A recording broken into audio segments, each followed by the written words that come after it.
Olá pessoal, sou o professor Márcio e essa será a segunda parte da nossa série de trabalho mecânico. Vamos entender isso melhor? Vem comigo!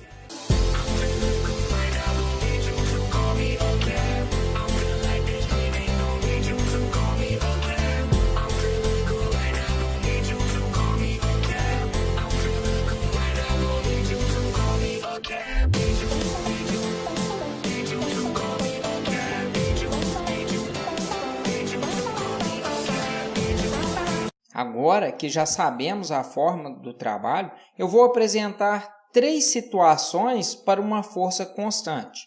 E o nosso primeiro caso, pessoal, é quando a força é paralela ao seu deslocamento. O que isso significa? Significa, meus jovens, que quando o corpo está indo de A para B, nós temos uma força atuando nele na mesma direção e no mesmo sentido.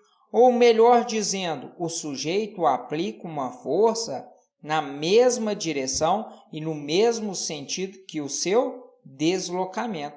Sendo assim, nós podemos dizer que o nosso ângulo aqui é de 0 graus. E como sabemos que trabalho é a força vezes o deslocamento vezes o cosseno do ângulo, logo, o cosseno de 0 é igual a 1. Melhor dizendo, o cosseno de 0 é o maior valor possível que nós temos, que é igual a mais 1. Então, o sujeito que aplica uma força F, ele está transferindo a maior quantidade possível de energia a este corpo. Sendo assim, nós temos que o trabalho é igual à força vezes o deslocamento deste corpo. No Sistema Internacional de Unidades, nós trabalhamos com Joule o trabalho, a força em Newton e a distância em metro. O nosso segundo caso é quando a força tem sentido contrário ao seu deslocamento. Melhor dizendo, com um ângulo de 180 graus. E nesta ocasião, o deslocamento do objeto é de A para B, porém, a força F, que é uma força que o sujeito está aplicando ao corpo, se opõe ao deslocamento.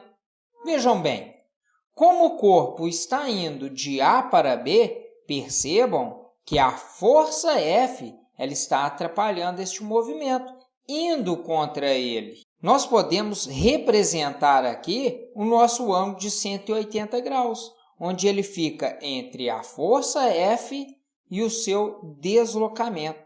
Lembrando também que o cosseno de 180 é menos 1, ou seja, é o menor valor possível. Portanto, podemos dizer que o sujeito está retirando a máxima energia possível deste corpo.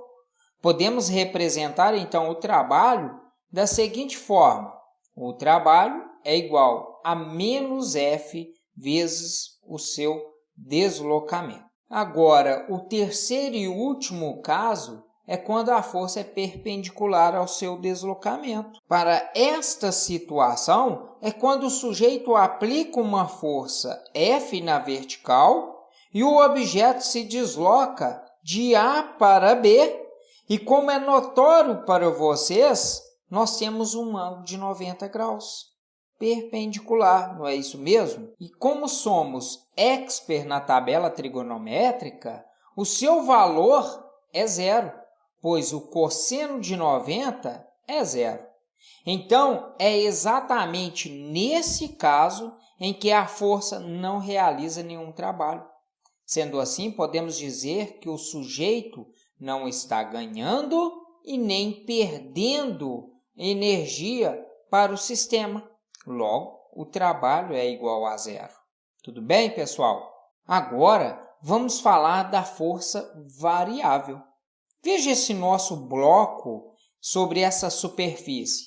Nós vamos aplicar uma força F1 de tal forma que ele vai entrar em movimento, onde ele tem uma velocidade inicial, que é representado por VI. Após um certo tempo, a seu deslocamento, ele vai ter uma nova força representada por F2 e uma velocidade final representada por VF. Como a força é variável, ou seja, não se mantém constante, podemos dizer que o corpo está em um movimento uniforme variado. Sendo assim, a sua aceleração é constante. Lembrando dos conceitos de cinemática, onde as velocidades serão diferentes. Então, é óbvio que a força 1 será diferente que a força 2. Podemos representar graficamente da seguinte forma: a força máxima em função do seu deslocamento. Podemos representar desta forma, tudo bem, meus jovens? Em algum momento, essa nossa força ela vai começar a aumentar e depois ela começa a diminuir. É bem simples assim, pessoal. E como a nossa força está variando, nós podemos representar que o trabalho é igual à área determinada pelo meu gráfico.